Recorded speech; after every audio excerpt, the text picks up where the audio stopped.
Hello दोस्तों, एक बार फिर स्वागत है आप सभी का अपने यूट्यूब चैनल 1-to-1 क्लासेस पे। आप है मेरे साथ, यानी कि आपके अपने दोस्त नितेश बजाज के साथ। दोस्तों, business economics, B Com, BBA, M Com, MB, जहां पर भी ये सब्जेक्ट टकराने वाला है दोस्तों, काम आने वाला है। ये वीडियो बिल्कुल काम आने वाला है। इसके एमसीक्यू दोस्तों हम लोग कर रहे थे पिछले दो वीडियो में। मैंने आपको 1 से लेके 33, 34 से लेके 66 तक क्वेश्चंस करा दिए हैं। अगर आपने नहीं देखे तो आप देख सकते हैं, कोई प्रॉब्लम वाली बात नहीं है। फिलहाल आज के इस वीडियो में हम लोग जानेंगे आज के हमारे क्वेश्चन नंबर 67 से लेके 100 तक। जल्दी जल्दी शुरू करते हैं तो आज के इस वीडियो को।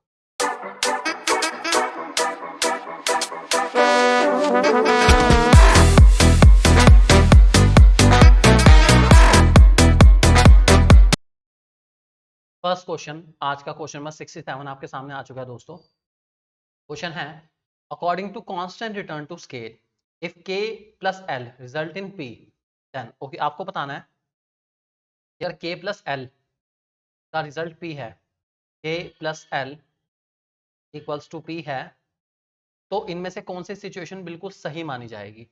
2k plus 2l equals to p होगा, 2k plus 2l equals to 2p होगा, 2k plus 2l equals to 3p होगा। यार तो बड़ा सिंपल क्वेश्चन है। जब k plus l equals to p है तो 2k plus 2l equals to 2p तो होगा यार। तो ऑप्शन नंबर 2 करेक्ट है। सिंपल क्वेश्चन, सिंपल आंसर दोस्तों, ध्यान रखिए। चलिए क्वेश्चन नंबर 68 आपके सामने आ चुका है। The advantages or the benefits which a firm enjoy when it expand the level of output are called dash। आपको बताना है जब एक फर्म अपना प्रोडक्शन ज्यादा से ज्यादा रफ्तार के साथ बढ़ाती है, बढ़िया प्रोडक्शन करती है, तो उसको जो बेनिफिट मिलता है उसको क्या कहते हैं। Economies of scale, diseconomies, externality, all of these को कहते हैं दोस्तों economies of scale. Economies of scale का मतलब यही है कि जितना ज्यादा बनाओगे कॉस्ट उतनी कम आएगी, जितनी कॉस्ट कम उतना फायदा ज्यादा। ध्यान रखिए। Next, when aggregate economic activity is declining, the economy is said to be dash। Okay, अगर इकोनॉमिक एक्टिविटी जो होती है हमारे देश की, जितनी भी इकोनॉमिक एक्टिविटी है जिसमें लोग इंडल्ज है, अगर वो इकोनॉमिक एक्टिविटी कम होती जा रही है तो उसको क्या कहेंगे, बिल्कुल सोच समझ के बताएंगे। इसको कॉन्ट्रैक्शन कहते हैं, एक्सपेंशन कहते हैं, ट्रिफ कहते हैं, या टर्निंग पॉइंट कहते हैं। तो दोस्तों इसको कहा जाता है कॉन्ट्रैक्शन। कॉन्ट्रैक्शन का मीन्स होता है किसी चीज का कम होना, कम होते जाना एक तरीके से। तो इकोनॉमिक एक्टिविटी जो है वो टाइम के साथ साथ क्या हो रही है, कम हो रही है, तो that is called contraction. Example है। नेक्स्ट, इंटरनल इकोनॉमिक्स का मेन कोर्स क्या है। इंटरनल इकोनॉमिक्स, इंटरनल इकोनॉमिक्स दोस्तों हमारी एक तरीके से हमारे देश के अंदर की या हमारी जो इंडस्ट्रीज है उनके अंदर की इकोनॉमिक्स से डील करती है। उनमें क्या मेन कोर्स है, indivisibility of factor, specialisation, both of these. दोस्तों इसके अंदर दोनों ही रीजन है इसके। एक तो फैक्टर हमारे डिवाइड नहीं हो सकते, लेबर को मैं और कैसे डिवाइड कर सकता हूँ छोटा, और दूसरा हर लेबर अपने अपने काम में स्पेशलाइज है। कभी कभार ये भी प्रॉब्लम क्रिएट कर देता है दोस्तों।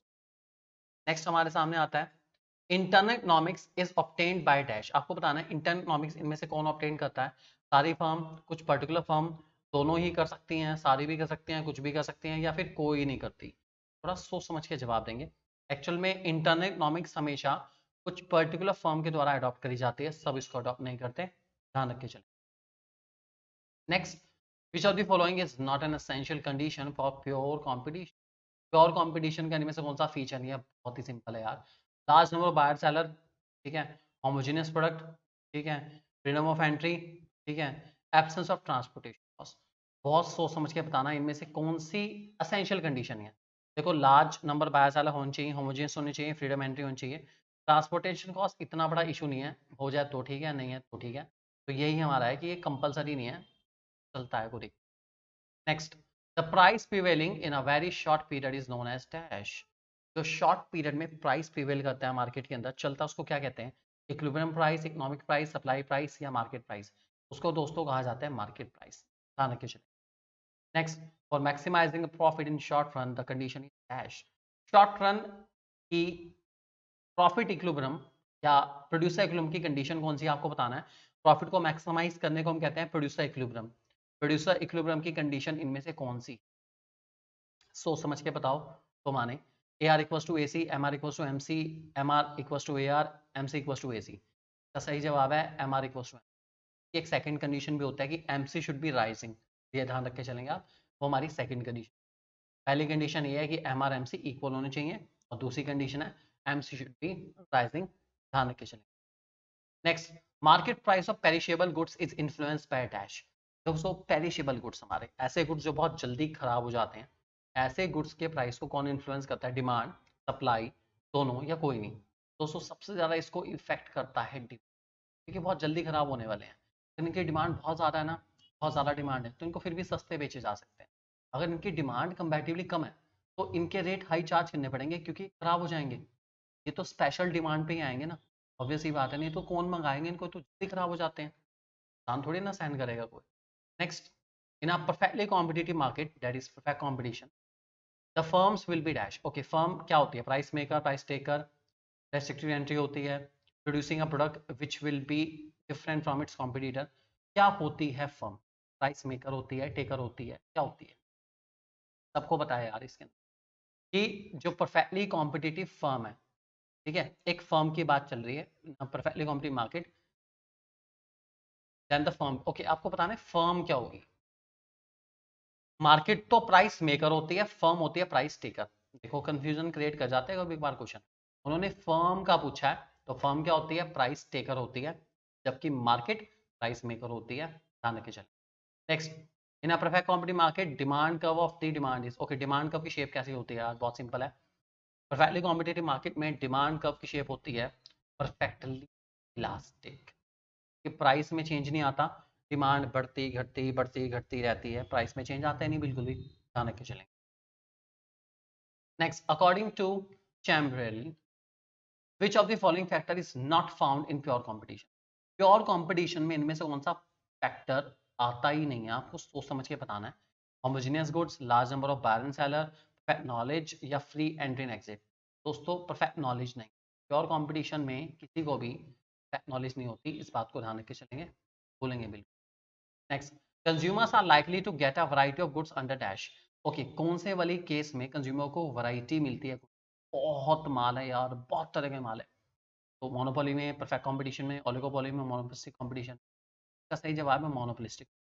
देखो मोनोपोली में सिंगल सेलर होता है, परफेक्ट कंपटीशन में होमोजेनियस प्रोडक्ट होते हैं, ओलिगोपोली में फ्यू फर्म्स होती है। ज़्यादा फर्म्स भी इसमें है, वैरायटी भी इसमें है बहुत सारी, और हेट्रोजीनियस प्रोडक्ट भी इसी के अंदर वैरायटी मिलेगी, मोनोपोलिस्टिक कंपटीशन। ध्यान रखिए चलिए। Next, it is not appear in imperfect competition. Imperfect competition के इनमें से कौन सा फीचर नहीं? तो ऐसा कौन सा इम्परफेक्ट कंपटीशन का फीचर नहीं है? ठीक है, homogeneous product, large number of buyer and seller, product differentiation, non price competition. Homogeneous product imperfect competition में नहीं होता, ये सिर्फ परफेक्ट कंपटीशन होता है। ध्यान रख के चलें, जितने भी इम्परफेक्ट कंपटीशन होंगे उसमें प्रोडक्ट डिफरेंशिएटेड या हेट्रोजीनियस होंगे। ध्यान रख के चलें। Next, demand curve of a monopoly firm will be dash. Demand curve कैसा होता है मोनोपोली फर्म का? Downward, parallel to X axis, parallel to Y axis, upward, क्या होगा मोनोपोली फर्म में? तो दोस्तों फर्म जैसी मर्जी हो, चाहे जो भी हो, डिमांड कर्व जो उसका रहता है ना, सबके ज़्यादातर क्या रहते हैं? डाउनवर्ड रहते हैं, लेफ्ट टू राइट रहता है। बस फर्क यह है कि स्टीपर रहेगा। इस बात को आप हमेशा ध्यान रख के चलेंगे कि डिमांड कर्व कैसा रहेगा, स्टीपर। क्वेश्चन है, अच्छे से समझ के चलेंगे, ध्यान रखेंगे। चलिए नेक्स्ट क्वेश्चन की ओर चलते हैं दोस्तों। हमारा क्वेश्चन नंबर 82 आ चुका है। If a monopolist wants to sell more, the price of good should be dash. Okay, अगर मोनोपोलिस्ट को ज़्यादा बेचना है तो अपने प्राइस को क्या करना पड़ेगा? भाई देखो, ज़्यादा बेचना है तो प्राइस को तो कम करना पड़ेगा। बात है, तो बहुत सिंपल क्वेश्चन है। प्राइस जब तक घटाओगे नहीं, ज़्यादा बेच पाओगे नहीं। ध्यान रख के चलें। Next, a monopolistic always produces at a point of AR where dash. Okay, किस जगह पे मोनोपोलिस्टिक कंपटीशन में या मोनोपोलिस्टिक इंसान जो है वो बनाता है सामान को? ध्यान रख के चलेंगे। क्वेश्चन नंबर 83 है हमारा, इसका सही जवाब क्या होगा? क्या वहां पे जहां पे ईडी ज्यादा हो 1 से, ईडी जहां छोटी हो, ईडी इक्वल टू 1 हो, ईडी 0, तो इसका सही जवाब है ईडी छोटी होनी चाहिए 1 से। मतलब सिंपल भाषा में प्राइस में चेंज ज्यादा है, डिमांड में चेंज कम आए, तभी मोनोपोलिस्टिक कंपटीशन में फायदा होगा, नहीं तो उसको बिल्कुल फायदा होने वाला। ध्यान रखेंगे इस बात को। नेक्स्ट, किंक डिमांड कब किस में होता है? तो बहुत सिंपल है यार क्वेश्चन, सबको पता है। किंक डिमांड कब, ऐसा डिमांड कब होता है जो जाना तो कहीं और होता है लेकिन चला कहीं और जाता है। अब एक्सपेक्टेड होता है कि यहाँ जाएगा, जबकि चला गया इधर। ठीक है, मतलब जिसको हम लोग डिटरमाइन ही ना कर पाए, तो ऐसा डिमांड का हमेशा आपको मिलेगा ओलिगोपोली में। बात को ध्यान रखे चले।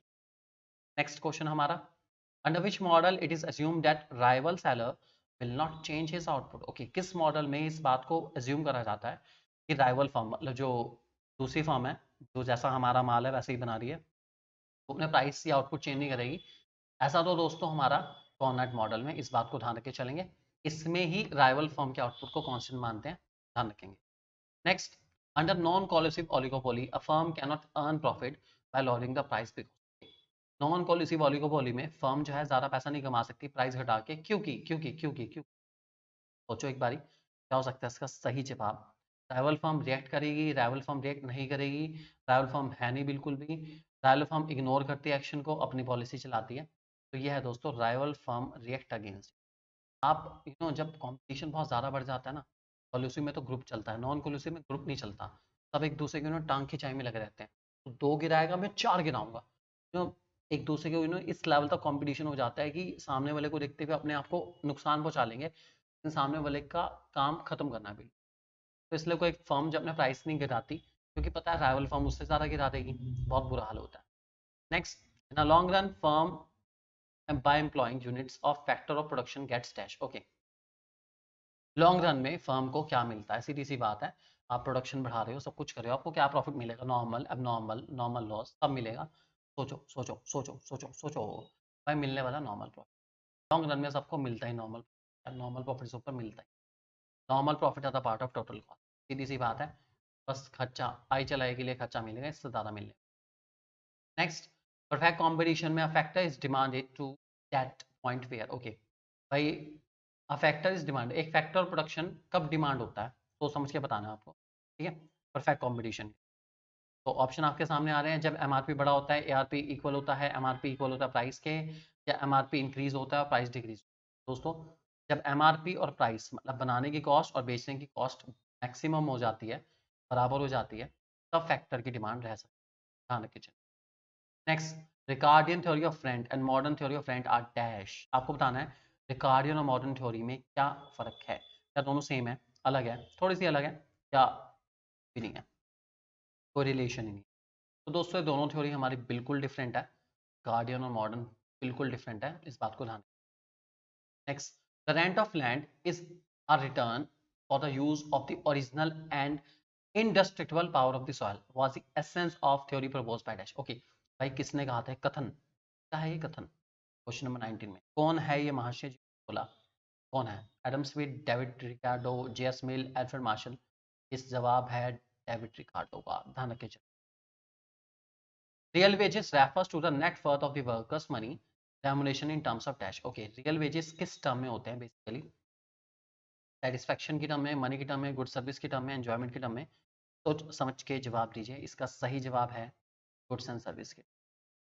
क्वेश्चन ध्यान रखे, real story, real GDP, real output हमेशा गुड्स एंड सर्विस के टर्म में होता है, ध्यान रखें आपको। Next, minimum wages should provide along with the bare of life. Okay, basic subsistence देना चाहिए एटलीस्ट, वो क्या है, आपको सब लगा कंफर्टेबल लाइफ है, लॉन्गर लाइफ है, एफिशिएंसी है, हाउस फैसिलिटी है, मिनिमम वेज के साथ क्या मिलना चाहिए ये कहना चाह रहे हैं आपको, ठीक है, तो सोच समझ के बताएंगे। इसका सही जवाब एफिशिएंसी, इमेजेस इतना हो कि आप कम से कम अपनी एफिशिएंसी ऑफ वर्क को रिटेन कर पाओ, घर हो ना हो कुछ भी ना हो, लेकिन एफिशिएंसी ऑफ वर्क हमेशा रिटेन रहनी चाहिए, ध्यान रख के चलिए। Next, payment paid by the borrower of money to the lender is called dash. जो पैसा एक बोरोवर देता है लेंडर को, वो क्या कहते हैं, सोचो सोचो सोचो, क्या कहते हैं उसको, कहा जाता है दोस्तों ग्रॉस इंटरेस्ट, ध्यान रख के चलिए।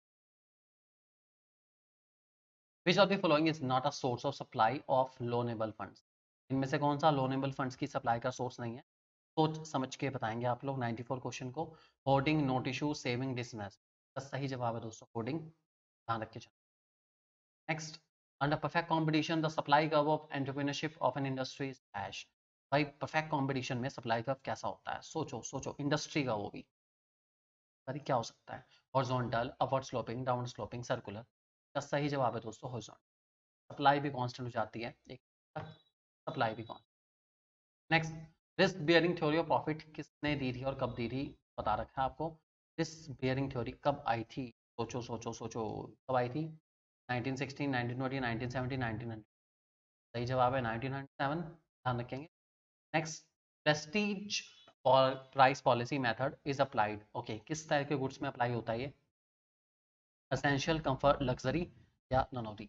का सही जवाब है दोस्तों लग्जरी गुड्स। ध्यान रख के चलेंगे यार, प्रेस्टीज है ना, प्रेस्टीज गुड्स तो हमेशा क्या होते हैं?